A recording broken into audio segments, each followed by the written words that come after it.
गच्ची बोली की 400 एकड़ अराजी को लेकर जिस तरीके से तनाज़ा चल रहा है, वहीं पर बीआरएस के जो है कारगुजार सदर और साबिक़ा वजीर के.टी. रामाराव ने चीफ मिनिस्टर रेवंत रेड्डी पर इल्जाम आयद करते हुए कहा है कि वो कांग्रेस और बीजेपी के मुश्तरका चीफ मिनिस्टर है, और गच्चीबोली के अराजी के अंदर उन्होंने बीजेपी के एमपी पर भी इल्जाम आयद किया है कि वो भी इसमें मुलविस है। लेकिन बात यहाँ पर इल्जामात की तो आ रही है, क्योंकि बीआरएस गवर्नमेंट जो है स्टूडेंट का साथ दे रही है, अपोजिशन का रूल अदा कर रही है। जाहिर है अपोजिशन का जो किरदार होता है वो हुकूमत की पॉलिसी की मुखालिफत करें।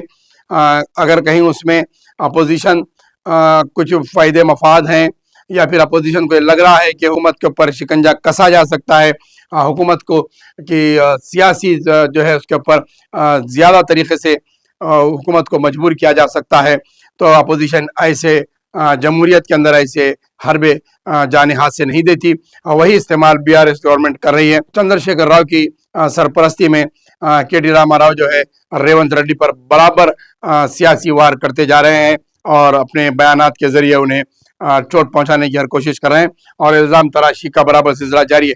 लेकिन बात यहाँ पर हम पस मंज़र में एक और चीज़ आपको बताने की कोशिश करेंगे कि हुकूमत जहाँ 400 एकड़ अराजी के लिए इतना सख्त मौक़िफ़ इख्तियार करी हुई है, और जो है यूनिवर्सिटी की ज़मीन को जो है हासिल करने की कोशिश कर रही है, लेकिन जहाँ मोजमजाही मार्केट पर गांधी भवन के बाजू जो भीमराव का जो ग्राउंड है, भीमराव का जो ज़मीन का एरिया है तकरीबन 1 एकड़ के करीब है, जिसे नागेंद्र के दौर में जो है उसे पूरा बर्खास्त कर दिया गया था।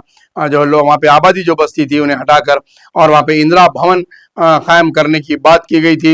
हम कुछ आपको तस्वीर बताएंगे उसकी। वहाँ पर आज भी जो है गवर्नमेंट लैंड का बोर्ड लगा हुआ है। उस लैंड पर हुकूमत कोई कार्रवाई नहीं कर रही है, उस पर कोई तामीरी काम नहीं किया जा रहा है, और आवाम की फलाही स्कीमात के लिए वो ज़मीन इस्तेमाल नहीं की जा रही है जो नुमाइश की है जनता गेट के बाजू है, जो भीमराव अम्बेडकर अम्बाड़ा है, जिसे मशहूर है भीमराव अम्बेडकर बाड़ा, वो खाली पड़ा हुआ है, और वो जो है गांधी भवन के मुतसिल बाजू में ही है। वहाँ पर चीफ मिनिस्टर और हुकूमत की नज़र नहीं पड़ रही है।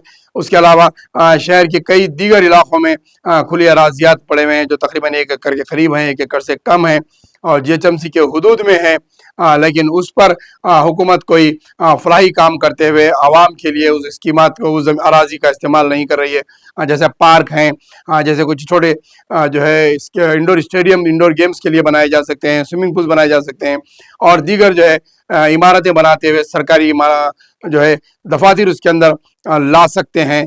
ऐसे कोई काम इन अराजियात पर नहीं कर रहे हैं, बल्कि बड़े पैमाने पर 400 एकड़ अराजी पर हुकूमत अपना सख्त मौक़िफ़ इख्तियार करते हुए सियासत चल रही है। इसी को के.टी. रामाराव भी जो हाईलाइट कर रहे हैं, और हमारे चैनल के जरिए भी हम यही बताना चाह रहे हैं कि इस 1 एकड़ की भीमराव ज़मीन पर हुकूमत का क्या मौक़िफ़ है, और हुकूमत इसके ताल्लुक़ से क्या प्लान बना कर रखी है, वो भी आवाम के सामने लाने की ज़रूरत है।